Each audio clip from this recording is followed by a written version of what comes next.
Konflik antara kaum Yahudi dan bangsa Amalek merupakan salah satu kisah paling terkenal dalam sejarah kuno Timur Tengah yang juga banyak dibahas oleh para ulama dan sejarawan Muslim.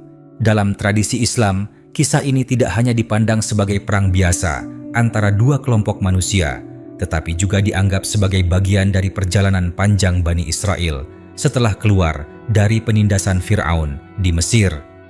Para sejarawan Muslim klasik seperti Ibnu Katsir, Ats-Tsabari, dan Al-Masudi banyak menyinggung keberadaan bangsa Amalek dalam pembahasan sejarah para nabi dan bangsa-bangsa kuno di wilayah Syam, Hijaz, serta Mesir kuno.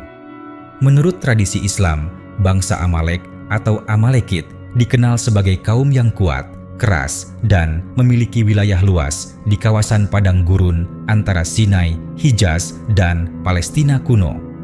Sebagian ulama Muslim menyebut mereka sebagai keturunan dari bangsa kuno yang hidup jauh sebelum Nabi Musa. Ada pula pendapat yang menghubungkan mereka dengan keturunan Amalik bin Lawuj bin Sam bin Nuh. Dalam berbagai kitab sejarah Islam, bangsa Amalek digambarkan sebagai kaum besar yang pernah menguasai banyak wilayah dan memiliki tubuh yang tinggi serta kekuatan militer yang menakutkan. Mereka disebut pernah tinggal di daerah Yatsrib sebelum kedatangan suku-suku Arab dan Yahudi di kemudian hari.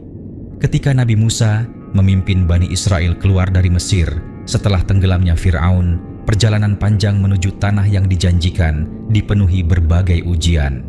Dalam penjelasan para mufasir Muslim, salah satu musuh yang dihadapi Bani Israel adalah bangsa Amalek. Mereka dianggap menghalangi perjalanan Bani Israel menuju wilayah Palestina. Dalam sebagian riwayat Israiliyat yang dikutip beberapa ulama Muslim, bangsa Amalek disebut menyerang kelompok lemah dari Bani Israel ketika mereka sedang kelelahan di padang pasir. Serangan itu membuat permusuhan antara kedua kelompok semakin besar dan diwariskan turun-temurun. Di dalam tafsir Islam, kisah ini sering dikaitkan dengan perintah Allah kepada Bani Israel agar memasuki tanah suci yang dihuni kaum perkasa. Banyak ulama menafsirkan kaum perkasa itu sebagai bangsa Amalek atau kelompok yang berkaitan dengan mereka.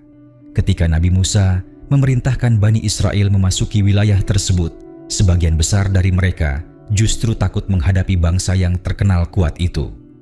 Mereka berkata kepada Musa bahwa di dalam negeri tersebut terdapat kaum yang sangat kuat dan mereka tidak akan masuk sebelum kaum itu pergi. Sikap takut dan pembangkangan ini membuat Nabi Musa kecewa. Dalam Al-Quran dijelaskan bahwa akibat penolakan itu, Bani Israel dihukum mengembara selama puluhan tahun di padang pasir. Para sejarawan Muslim juga menceritakan bahwa bangsa Amalek memiliki pengaruh besar di Palestina sebelum kemunculan kerajaan Bani Israel. Mereka dianggap sebagai salah satu penguasa lama di kawasan tersebut bersama kaum Kanaan dan kelompok kuno lainnya. Dalam beberapa riwayat Islam klasik, raksasa terkenal bernama Jalut sering dikaitkan dengan bangsa yang memiliki hubungan dengan Amalek atau kaum kuno Palestina yang memusuhi Bani Israel. Kisah Jalut kemudian menjadi sangat terkenal ketika Nabi Daud berhasil mengalahkannya dalam peperangan besar. Menurut sebagian ulama sejarah Islam, permusuhan terhadap bangsa Amalek menjadi simbol perjuangan panjang Bani Israel melawan bangsa-bangsa yang menguasai tanah suci sebelum berdirinya kerajaan mereka. Namun para sejarawan Muslim juga mengingatkan bahwa banyak riwayat mengenai Amalek berasal dari kisah Israiliyat yang bercampur antara fakta sejarah, legenda, dan tradisi lisan kuno.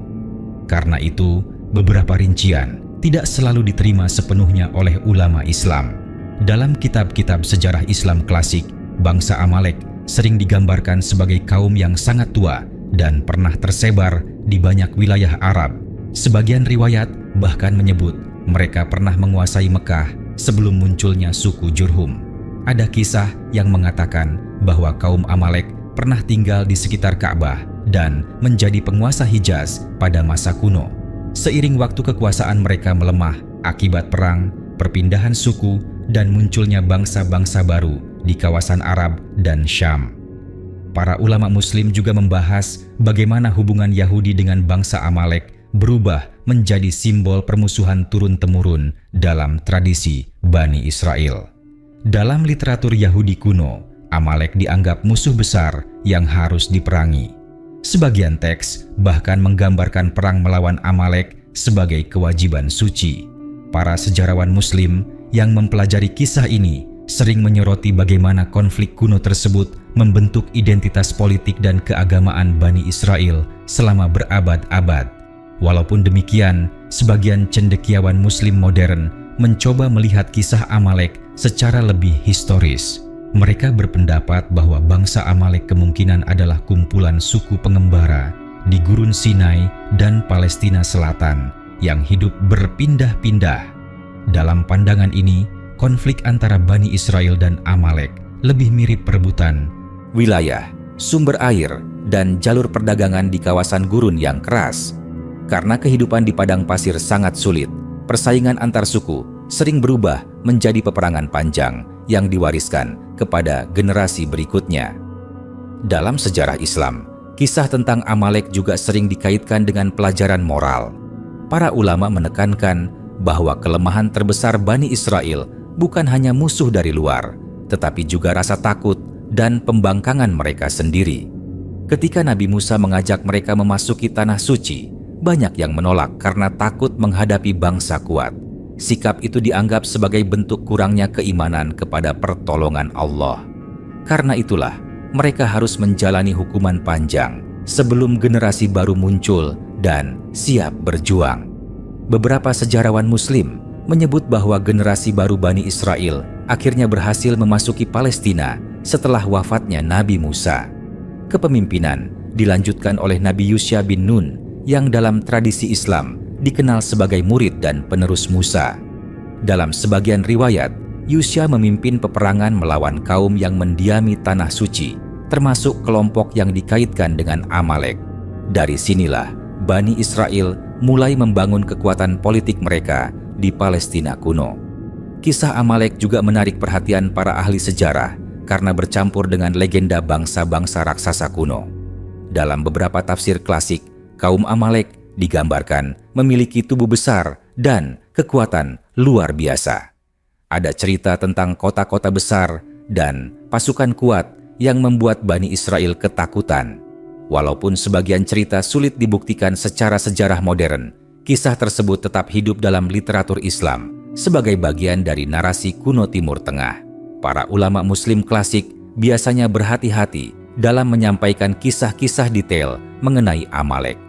Mereka sering menegaskan bahwa sumber utama kebenaran tetap Al-Quran dan hadis sahih, sedangkan kisah tambahan dari tradisi Bani Israel hanya boleh diceritakan selama tidak bertentangan dengan ajaran Islam.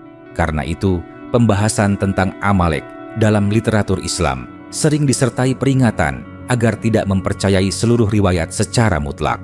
Dalam perkembangan sejarah berikutnya, bangsa Amalek perlahan menghilang dari catatan sejarah besar Timur Tengah. Sebagian ahli menduga mereka berasimilasi dengan suku-suku lain di kawasan Arab dan Palestina. Ada pula pendapat bahwa nama Amalek hanyalah istilah umum untuk beberapa kelompok pengembara gurun yang kemudian lenyap seiring munculnya kerajaan besar seperti Asyur, Babilonia, dan Persia. Meski begitu, nama mereka tetap dikenang dalam sejarah agama sebagai simbol musuh kuno Bani Israel. Di kalangan sejarawan Muslim modern, pembahasan mengenai Yahudi dan Amalek sering dijadikan contoh bagaimana sejarah kuno bercampur dengan unsur keagamaan dan identitas politik. Banyak konflik pada masa lampau kemudian diwariskan dalam bentuk cerita religius yang memengaruhi pandangan masyarakat selama ribuan tahun. Kisah ini juga memperlihatkan bagaimana bangsa-bangsa kuno di Timur Tengah hidup dalam kondisi penuh peperangan, perebutan wilayah, dan persaingan kekuasaan. Bagi umat Islam, pelajaran terpenting dari kisah tersebut bukanlah kebencian terhadap suatu bangsa, melainkan pentingnya keimanan, keberanian, dan ketaatan kepada Allah. Al-Quran lebih menekankan hikmah dari perjalanan Bani Israel dibanding rincian etnis musuh mereka. Karena itu, para ulama Muslim menasihatkan agar kisah Amalek dipahami sebagai bagian dari sejarah para nabi dan pelajaran moral tentang akibat ketakutan, perpecahan, serta pembangkangan terhadap petunjuk Tuhan. Hingga sekarang, kisah Yahudi dan bangsa Amalek masih menjadi topik yang menarik bagi para peneliti sejarah agama, arkeologi, dan kajian Timur Tengah kuno. Walaupun banyak detailnya masih diperdebatkan, cerita tersebut tetap menjadi bagian penting dari tradisi sejarah Islam dan Yahudi. Dalam pandangan para sejarawan Muslim, konflik itu menggambarkan perjalanan panjang manusia dalam mencari tanah, kekuasaan, dan keyakinan